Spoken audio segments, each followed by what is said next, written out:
আসসালামু আলাইকুম রহমতুল্লাহি বারকাতুহু। আস্তে আস্তে দল বেঁধে ধান কাটা বিলুপ্তির পথে। হয়তো এবারে দেখতেছেন এইরকম দল বেঁধে ধান কাটতেছে, হয়তো আগামীতে আর দল বেঁধে এরকম ধান কাটা নাও হতে পারে।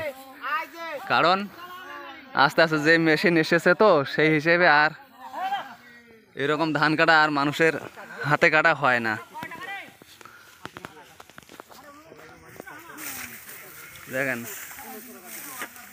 ধান কাটা কত সুন্দর, ধান কাটা আগের দিনে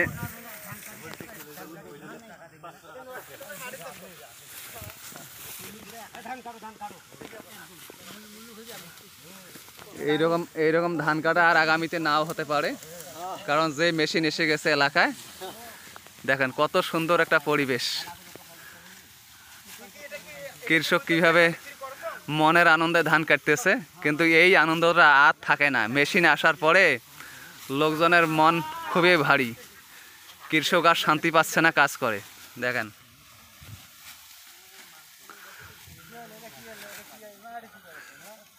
তো ভাই কাসুচা, এই মেশিন আসিয়ে কি তোমার অসুবিধা হয়েছে নাকি?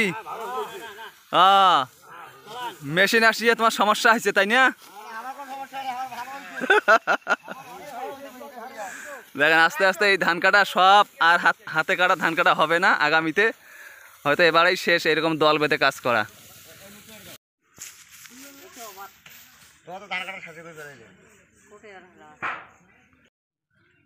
বুদড়ু এলাম ভার উবে অভ্যাস আছে তোর রে, কত বড় ভার রে।